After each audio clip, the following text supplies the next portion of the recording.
Viewers, আসসালামু আলাইকুম। আশা করি সবাই ভালো আছেন। লার্নিং লার্ন একাডেমির পক্ষ থেকে আপনাদের সবাইকে শুভেচ্ছা জানাচ্ছি। আমাদের ক্যাম্পস এক্সাম প্রিপারেশন ক্লাস চলছে। This is the number fourth class. I hope in the mean time you have subscribe to my channel and listening the series videos over money laundering, terrorist financing এই বিষয়ের উপরে। তো আজকের number fourth ক্লাসে আমরা আলোচনা করব MLCFT compliance programs and individual accountability নিয়ে আমরা কথা বলবো।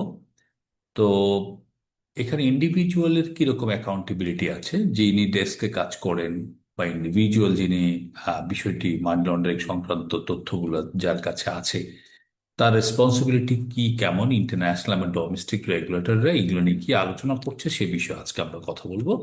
আমি মোহাম্মদ রফিকুল ইসলাম, লার্নিং লাইন একাডেমির পক্ষ থেকে।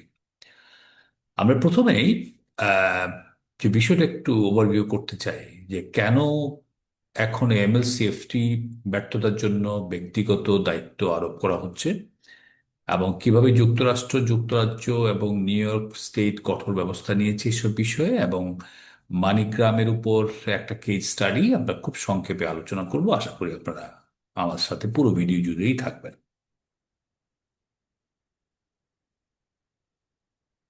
কেন ইন্ডিভিজুয়াল অ্যাকাউন্টেবিলিটি গুরুত্বপূর্ণ, আমাদের প্রথম আলোচনা এখানে। হ্যাঁ, আগে ভাবা হতো কমপ্লায়েন্স ব্যর্থ হলে শুধু প্রতিষ্ঠান দায়ী। এখন ধারণা পরিবর্তিত হয়েছে। কেমন? এমএলসিএফটি ব্যর্থতার জন্য এখন সরাসরি ব্যক্তিকে দায়ী করা হচ্ছে, এবং বিশেষ করে senior management, directors, money laundering compliance officer, chief compliance officer. কারণ তাদের সিদ্ধান্ত, অবহেলা এবং ব্যর্থতার কারণে বড় ধরনের আর্থিক অপরাধ ঘটছে বলে মনে করা হচ্ছে। এবং সাম্প্রতিক বছরগুলোতে যুক্তরাষ্ট্র, যুক্তরাজ্য এবং অন্যান্য রেগুলেটর স্পষ্ট বার্তা দিয়ে যাচ্ছে যে এমএল ব্যর্থ হলে কোম্পানি নয়, মানুষই শাস্তি পাবে। তো এখানে হ্যাঁ, ফিনচেন এর 2014 সালের একটা অ্যাডভাইজরি আছে, স্ট্রং কালচার অফ কমপ্লায়েন্স, এই বিষয়ে। সেখানে স্পষ্টভাবে বলেছে এমএল সেফটি কমপ্লায়েন্স কেবল কমপ্লায়েন্স ডিপার্টমেন্টের কাজ না, পুরো প্রতিষ্ঠানের কাজ। বিশেষ করে সিনিয়র ম্যানেজমেন্টের ভূমিকা সবচেয়ে গুরুত্বপূর্ণ। মূল বার্তাটা হলো টোন ফ্রম দ্য টপ না থাকলে কোনো এএমএল প্রোগ্রামই সফল হবে না। Tone from the top it's a very important part. Top management কিন্তু এএমএল নিয়ে স্পষ্ট এবং শক্ত অবস্থান থাকতে হবে।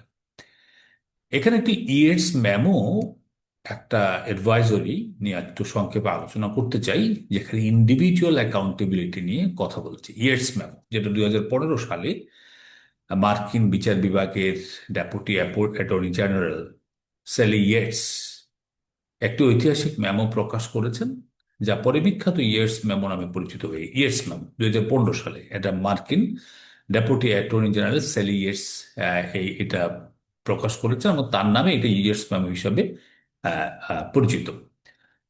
এখানে যেটা বলা হচ্ছে, কর্পোরেট অপরাধ তদন্তে ব্যক্তিকেও তদন্ত করতে হবে। কোম্পানির নিষ্পত্তি ব্যক্তিকে রক্ষা করে না। একটা কোম্পানি যদি এক্সোনারেশন পায়, সেখানে কিন্তু যে ব্যক্তি অপরাধ করেছে তাকে কিন্তু এক্সোনারেশন দেওয়া হয় না। তাহলে এএমএল ব্যর্থ হলে জড়িত ব্যক্তিরা ফৌজদারি বা সিভিল শাস্তি পেতে পারে।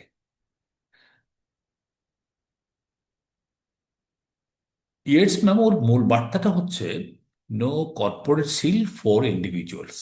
অর্থাৎ ইন্ডিভিজুয়ালকে কিন্তু হিউজলি এখানে দায়ী করা হয়েছে। একটা কোম্পানি যদি একটা মানি লন্ডারিং এর জন্য যত ধরনের দায়ী, তার চেয়ে বেশি দায়ী বলা হচ্ছে কোনো ব্যক্তিকে।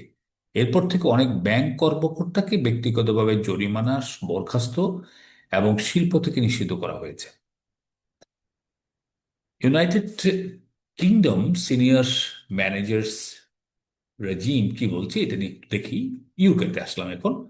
যুক্তরাজ্যের ফাইন্যান্সিয়াল কন্ডাক্ট অথরিটি, যারা যুক্তরাষ্ট্রের মানি লন্ডারিং সংক্রান্ত পলিসি মেকিং করে, এবং 2015 সালে সিনিয়র ম্যানেজার রেজিম চালু করে সিনিয়র ম্যানেজারদের অ্যাকাউন্টেবিলিটির জন্য। এই আইনের অধীনে প্রতিটি ব্যাংকে এএমএল সিএফটির জন্য একজন সিনিয়র ম্যানেজার ভাবে দায়ী থাকবে, এবং সাধারণত এই ব্যক্তি হন এএমএল এর প্রধান। এবার এএমএল ব্যর্থ হলে তিনি ব্যক্তিগতভাবে দায়ী থাকেন। প্রয়োজন হলে তার বিরুদ্ধে শাস্তিমূলক ব্যবস্থা নেওয়া হবে। এই আইন ব্যাংকারদের জানিয়ে দেয় এএমএল ব্যর্থতা মানে সিনিয়র ম্যানেজারের ব্যর্থতা, অর্থাৎ ইন্ডিভিজুয়াল অ্যাকাউন্টেবিলিটির বিষয়টা স্পষ্টভাবে ইউকেতেও কিন্তু প্রতিষ্ঠিত হয়েছে। এবার আসি new York states DFS final rule, যেটা বলছে ট্রানজাকশন মনিটরিং অ্যান্ড ফিল্টারিং। 2016 সালে নিউ ইয়র্ক স্টেট ডিএফএস একটি কঠোর ফাইনাল রুল ঘোষণা করে। সেটা কি রকম? যেখানে প্রতিটি লাইসেন্সপ্রাপ্ত ব্যাংক বা আর্থিক প্রতিষ্ঠানকে শক্তিশালী ট্রানজাকশন মনিটরিং প্রোগ্রাম রাখতে হবে। সেটা অটোমেটেডও হতে পারে, নন অটোমেটেডও হতে পারে। মেসেজটা হচ্ছে এরকম: প্রত্যেকটা ব্যাংকে শক্তিশালী ট্রানজাকশন মনিটরিং প্রোগ্রাম থাকতে হবে। ওফাক স্যাংশন ফিল্টারিং ব্যবস্থা থাকতে হবে। আর আমরা ওফাক বা ইউনাইটেড স্টেটস এর সাথে যারা কাজ করে, বা যেসব দেশ, যেসব ব্যাংক, যেসব প্রতিষ্ঠান কাজ করে, তাদেরকে ওফাক স্যাংশন স্ক্রিনিং বা ইউএন স্যাংশন স্ক্রিনিং, বা যেসব দেশ স্যাংশন দেয়, স্যাংশন স্ক্রিনিং করার জন্য পর্যাপ্ত ব্যবস্থা থাকতে হবে।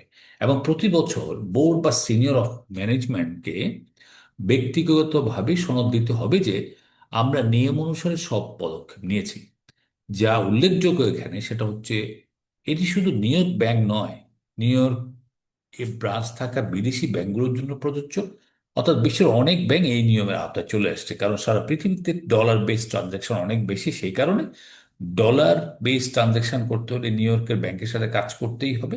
অতএব সেকেন্ডারিলি যারা নিউ ইয়র্কের ব্যাংকের বাইরে, তারাও কিন্তু এই আওতায় চলে আসবে। অর্থাৎ এইসব কমপ্লায়েন্সগুলো তারা কিন্তু মেনটেন করতে হবে যদি নিউ ইয়র্কের ব্যাংকের সাথে তাদের করসপন্ডেন্ট ব্যাংকিং রিলেশনশিপ থাকতে হয়। আমি একটা কেস স্টাডি সংক্ষেপে আলোচনা করতে চাই। মানিগ্রাম অ্যান্ড থমাস হায়দার নামক একটা ব্যক্তির মধ্যে যে ঘটনা ঘটেছে, এখানে ইন্ডিভিজুয়াল অ্যাকাউন্টেবিলিটির বিষয়টা একটা খুবই আলোচিত একটা উদাহরণ। 2003 থেকে 2008 সালে থমাস হায়দার ছিলেন একজন মানিগ্রামের চিফ কমপ্লায়েন্স অফিসার। উনি মানিগ্রামে চাকরি করতেন। থমাস হায়দার, উনি একটা চিফ কমপ্লায়েন্স অফিসার। তার দায়িত্ব ছিল এএমএল প্রোগ্রাম কার্যকর রাখা, সাসপিশিয়াস ট্রানজ্যাকশন রিপোর্ট করা, ফ্রড ডিপার্টমেন্ট পরিচালনা করা।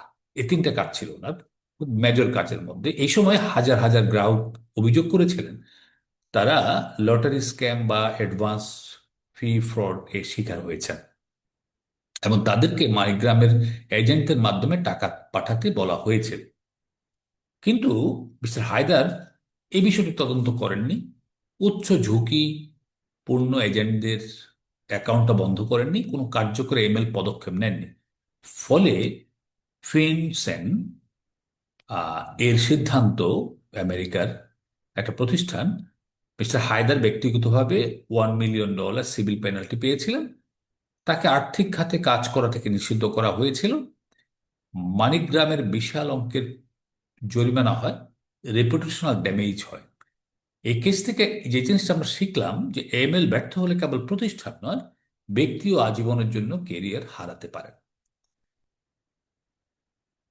এই বিষয়টা কেন ব্যাংকারদের জন্য খুব প্রয়োজনীয়, ব্যাংকারদের কাছে এই মেসেজটা কেন খুবই গুরুত্বপূর্ণ? বাংলাদেশে বা যে কোনো দেশে এমএল সেফটি এখন শুধু কমপ্লায়েন্স ডিপার্টমেন্টের কাজ নয়, সবার কাজ। Relationship manager, teller, operations, trade finance officials, branch manager, senior manager. আমরা মনে করি এটা শুধু এমএল এর দায়িত্ব নয়, এখানে সবারই দায়িত্ব আছে। পুরো ব্যাংক, পুরো ইন্ডাস্ট্রির প্রত্যেকটা ডিপার্টমেন্ট, ডিভিশন এবং ব্যক্তির কিন্তু এই দায়িত্ব। ব্যক্তিগত ঝুঁকির বিষয়টা আমরা একটু আগে দেখলাম। মিস্টার হায়দার কিন্তু চাকরি হারিয়েছেন, পার্সোনালি পেনালাইজড হয়েছেন, ইন্ডাস্ট্রিতে উনি নিষিদ্ধ হয়েছে, ফৌজদারি মামলা খেয়েছেন, এবং তার রেপুটেশনাল ড্যামেজ হয়েছে। অতএব ইন্ডিভিজুয়াল অ্যাকাউন্টেবিলিটির বিষয়টা কিন্তু এখানে আমি স্পষ্ট করে আলোচনা করতে, আশা করি আপনাদেরকে মেসেজটা দিতে পেরেছি। এটা একটা নতুন বাস্তবতা এএমএল সেফটি কনটেক্সট থেকে। এএমএল ব্যর্থ হলে কেবল প্রতিষ্ঠান নয়, মানুষও দায়ী থাকে। আজকে এ পর্যন্ত দর্শক, আশা করি আপনারা আমাদের সাথেই থাকবেন। অন্য কোনো ভিডিওতে আবার দেখা হবে। সবাই ভালো থাকবে। আসসালামু আলাইকুম।